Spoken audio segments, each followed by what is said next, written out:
Hi friends, welcome to my YouTube channel. Today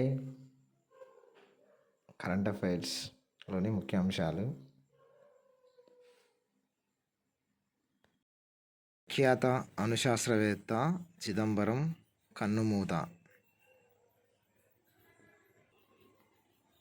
దేశ అణుపరీక్షలో కీలక భూమిక పోషించిన ప్రఖ్యాత అణుశాస్త్రవేత్త రాజగోపాల చిదంబరం 88 సంవత్సరాలు కన్నుమూశారు.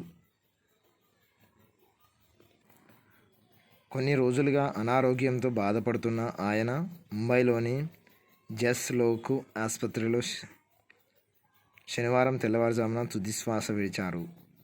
ఆయనకు భార్య, 2 కుమార్తెలు ఉన్నారు. దేశం 2 సార్లు నిర్వహించిన అణు పరీక్షల్లో ఆయనది ముఖ్య పాత్ర. అణు ఇంధన కమిషన్కు చైర్మన్గా వ్యవహరించడంతో పాటు వ్యూహాత్మక ఆయుధాల అభివృద్ధిలో విశేష సేవలందించారు. చెన్నైలో జన్మించిన ఆయన మద్రాస్ యూనివర్సిటీలో బీఎస్సీ పూర్తి చేశారు. 1962లో బెంగళూరులోని ఇండియన్ ఇన్స్టిట్యూట్ ఆఫ్ సైన్స్ నుంచి పిహెచ్డి సాధించారు. ఆ తర్వాత బాబా అణు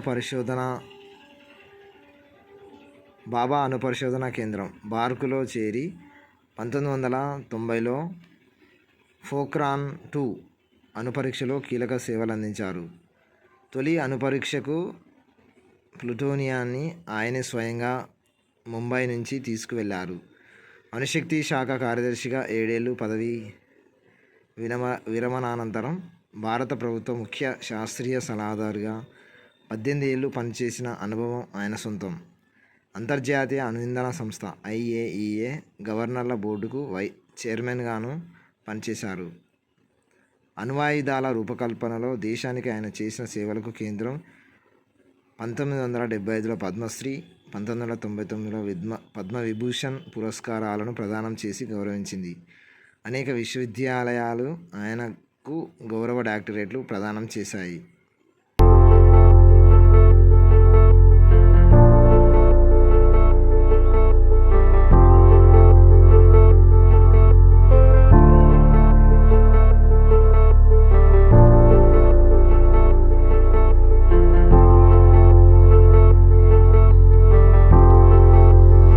చైనాలో పిల్లులకు కోవిడ్ టాబ్లెట్లు. కరోనా మహమ్మారికి మూల కేంద్రమైన చైనాలో HMPV అనే మరో వైరస్ కలకలం రేపుతోంది. ఇదే సమయంలో అక్కడి పిల్లులు ఫీలైన్ ఇన్ఫెక్షియస్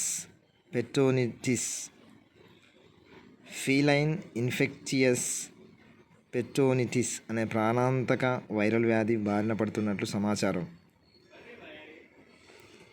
తమ పెంపుడు పిల్లులు ఈ వ్యాధి బారిన పడకూడదనే ఆలోచనతో కొంతమంది వాటికి మనుషుల్లో కోవిడ్ వైద్యానికి వాడే మందులు వేస్తున్నట్లు స్థానిక మీడియాలో కథనాలు వెలువడ్డాయి.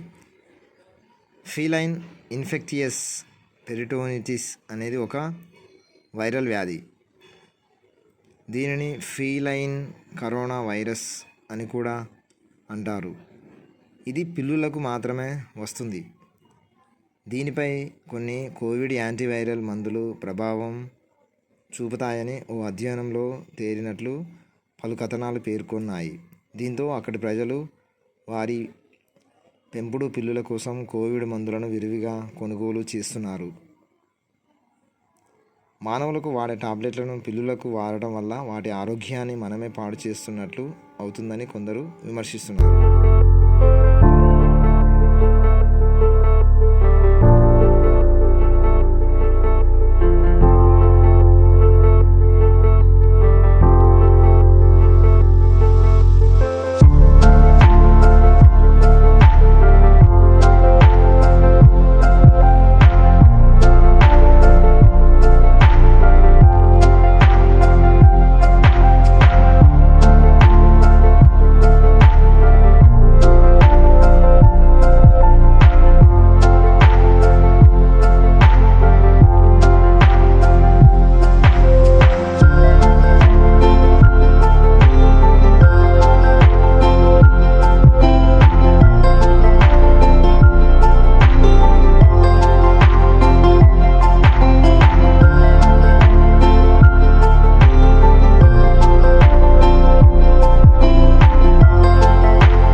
తెల్లన్నంతో బెరిబెరి. బియ్యం ఎక్కువసార్లు పాలిష్ చేస్తే అనారోగ్య సమస్యలు. థయామిన్ లోపంతో ప్రమాదంలో ఆరోగ్యం. గర్భిణులు, చిన్నారుల్లో గుండె వైఫల్య జబ్బుకు ఆస్కారం. ముడి బియ్యం వాడకం పెంచాలని వైద్యుల సూచన. వరి ధాన్యం మీద 2 పొరలుంటాయి. పైది ఊక, దీన్ని ఎక్కువగా ఇటుకబట్టిలో వాడుతుంటారు. రెండవది తౌడు, దీన్ని పశువులకు, కోళ్లకు మేతగా వాడటంతో పాటు వంట నూనె కోసం వినియోగిస్తుంటారు. ఈ నూనెను మార్కెట్లో రైస్ బ్రాన్ ఆయిల్గా పిలుస్తారు. ఈ 2 పొరలు తొలగించాక మిగిలేది అసలు సిసలైన కార్బోహైడ్రేట్. ఈ బియ్యాన్ని కూడా అతిగా పాలిష్ చేస్తున్నారు. ఆ అన్నాన్ని అత్యధికులు తింటున్నారు. తెల్లన్నంతో పాటు గోధుమలు, రాగులు, జొన్నలు, సజ్జలు వంటి వాటిని ఏదో రూపంలో తీసుకున్న వారిలో రాని విటమిన్ సమస్య. కేవలం తెల్లన్నం మాత్రమే తినే వారిలో తలెత్తుతుండడం గమనార్హం. అతిగా పాలిష్ చేసిన బియ్యాన్ని అత్యధిక సార్లు తింటున్న వారిలో థయామిన్ అనే విటమిన్ లోపిస్తుంది. ముఖ్యంగా గర్భిణుల్లో ఇది ఎక్కువగా కనిపిస్తోంది. తల్లి నుంచి శిశువుకు కూడా లోపం సంక్రమిస్తోంది. ఈ బెరిబెరి వ్యాధి అనేది గుండెకు సంబంధించినది. బెరిబెరి వ్యాధి లక్షణాలు: చిన్నారి ఏడుస్తుంటే గొంతు అంతగా పెగలదు, పెద్దగా వినిపించదు. పాలు తాగలేక డొక్కలు ఎగురవేస్తుంటారు. ఛాతీ ఎక్స్రే తీస్తే గుండె పెద్దదిగా కనిపిస్తుంది. ఎకో కార్డియోగ్రామ్ పరీక్షలో గుండె పనితీరు తగ్గిపోయి గుండె నుంచి ఊపిరితిత్తులకు వెళ్ళే రక్తనాళం ఫుఫ్ఫుస ధమనిలో ఒత్తిడి పెరిగిపోతుంది. సాధారణంగా చిన్నారుల్లో 25 నుంచి 30 ఉండాల్సింది కాస్త ఈ లోపం ఉన్న వారిలో 90 నుంచి 120 వరకు ఉంటుంది. ఏడాదిలోపు పిల్లలు బెరిబెరి అనే గుండె వైఫల్య జబ్బు బారిన పడుతున్నారు. ఏమిటి ఈ బెరిబెరి? బెరిబెరి అనేది ఒక విటమిన్ లోపంతో వచ్చే జబ్బు. తినే ఆహారంలో విటమిన్ ఏ, బి, సి, ఈ, కే ఇలా చాలా విటమిన్లు ఉంటాయి. బి విటమిన్లో thiamine, riboflavin, pyridoxine, folic acid, cyanocobalamin ఇలా అనేక రకాలు ఉన్నాయి. వీటిలో థయామిన్ చాలా ముఖ్యమైనది. స్థూల పోషకమైన పిండి పదార్థం శక్తిగా మారడానికి ఇది తప్పనిసరి. బియ్యం, గోధుమలు, జొన్నలు, సజ్జలు వీటి పై పొరలో ఈ థయామిన్ విటమిన్ దండిగా ఉంటుంది. బియ్యం మిలమిలా మెరిసిపోవాలని ఎక్కువసార్లు పాలిష్ వేసే క్రమంలో ఈ థయామిన్ వెళ్ళిపోతుంది. బియ్యాన్ని ఎక్కువసార్లు కడిగినా, అన్నంలో గంజిని పారబోసినా అంతే. ఈ విటమిన్ లోపిస్తే గుండె, మెదడు, ఊపిరితిత్తుల వంటి అవయవాలపై దుష్ప్రభావం పడుతుంది. ముఖ్యంగా నవజాత శిశువులకు ప్రాణాంతకంగా పరిణమిస్తుంది. ఈ లోపాన్ని సరిదిద్దితే పూర్తిగా ఆరోగ్యవంతులవుతారు. ఆలస్యం చేస్తే పరిస్థితులు మరణం వరకు వెళ్ళే ప్రమాదం ఉంది. తవుడు పొర కనబడకుండా బాగా పాలిష్ చేసిన బియ్యాన్ని సరఫరా చేయాలి అని ప్రభుత్వం నిబంధనల్లో స్పష్టం చేయడం గమనార్హం. బియ్యంలో ఆరోగ్యకరమైన విటమిన్లు లోపిస్తున్నాయని గుర్తించిన కేంద్ర ప్రభుత్వం తిరిగి వాటిలో విటమిన్లను కలిపే విధానాన్ని కొంతకాలంగా అమలు చేస్తుంది. బియ్యంలో విటమిన్ B12, ఐరన్, ఫోలిక్ యాసిడ్ను కలిపి సరఫరా చేస్తుంది. అసలు వడ్ల పైపొరలను పూర్తిగా తొలగించి సేకరించడం ఎందుకు? మళ్ళీ విటమిన్లను కలపడం ఎందుకు? దీనిపై ప్రభుత్వం పునరాలోచించాలని నిపుణులు కోరుతున్నారు. పెద్దవారిలోనూ ఈ లోపం. వరి ధాన్యం పై పొరలన్నింటినీ పూర్తిగా తొలగించి బాగా పాలిష్ చేసిన బియ్యాన్నే అన్నంగా తింటున్నాం. దీనివల్ల షుగర్ స్థాయిలో నియంత్రణ కోల్పోయి మధుమేహం బారిన పడుతున్నారు. తల్లిపాలలో థయామిన్ లేకపోవడం వల్ల ఏడాదిలోపు పిల్లల్లో ఈ విటమిన్ లోపించి గుండె వైఫల్య జబ్బు బారిన పడుతున్నారు. వారిలో పల్మనరీ హైపర్ టెన్షన్ ఉంటుంది.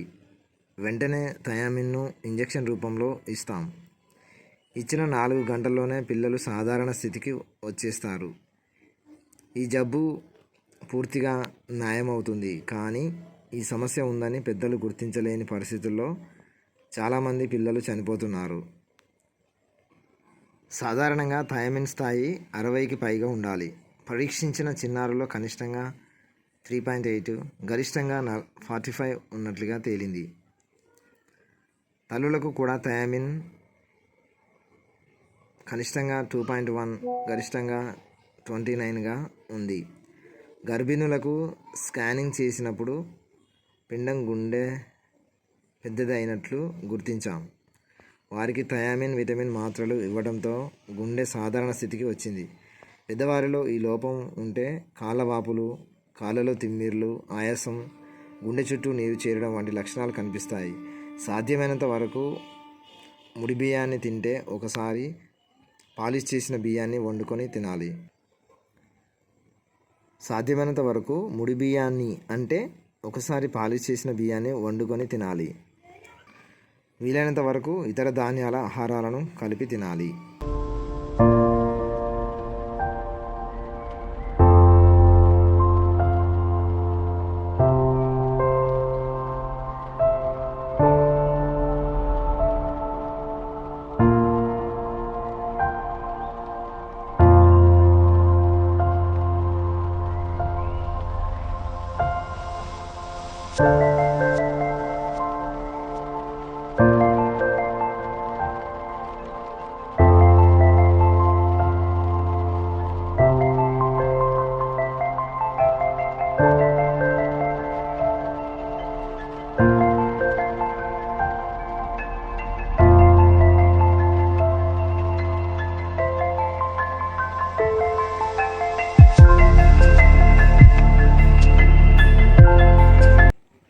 కక్ష్యలో మొలకెత్తిన అలసంద విత్తనాలు.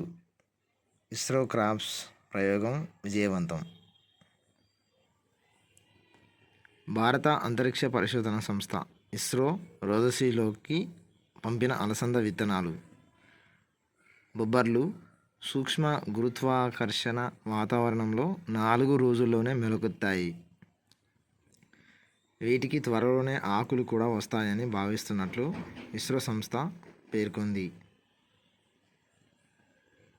రోదసిలో వ్యోమనౌకల అనుసంధాన ప్రక్రియకు ఉద్దేశించిన స్పేస్ డాకింగ్ ఎక్స్పెరిమెంట్ స్పేడెక్స్ కోసం గత నెల 30న PSLV C60 రాకెట్ ద్వారా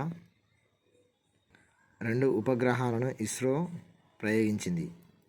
ఆ రాకెట్లోని 4వ దశ POEM-4ను ఉపయోగించుకొని 24 పేలోడ్లను కక్షలోకి పంపింది.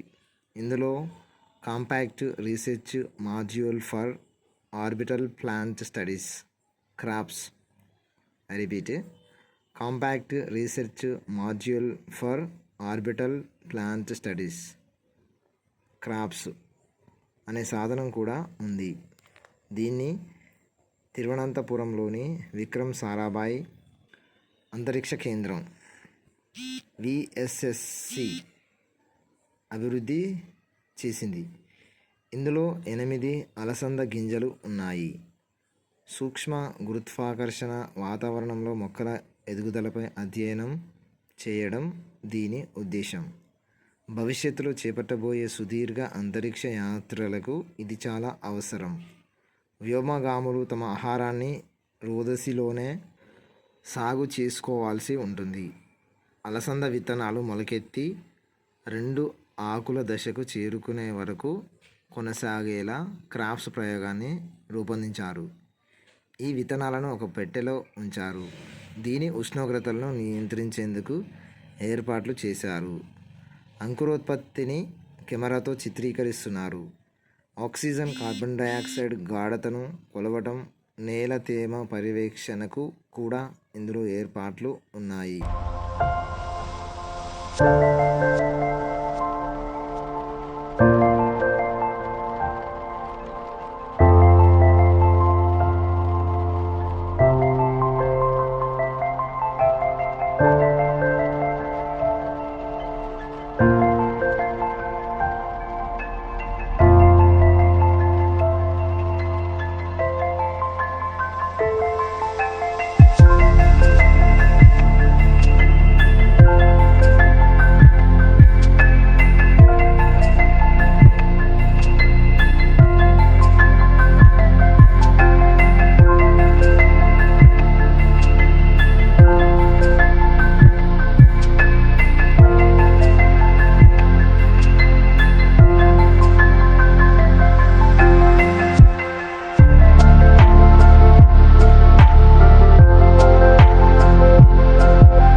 అమెరికాలో 14 మందికి presidential medal of freedom award.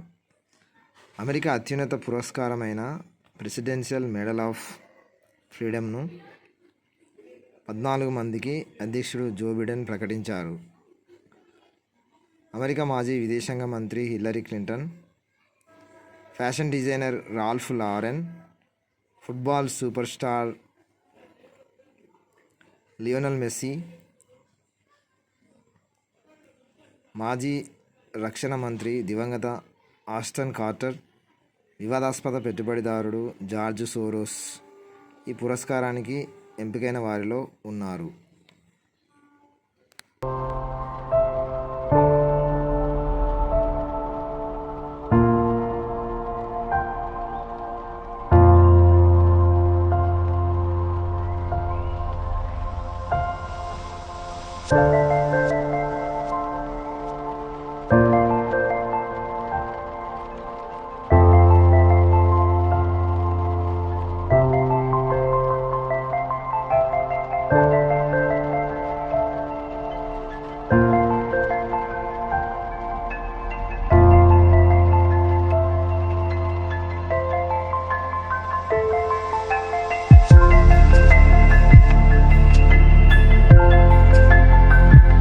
నూట 16 ఏళ్ల టొమిటో ఇతోకా కన్నుమూత.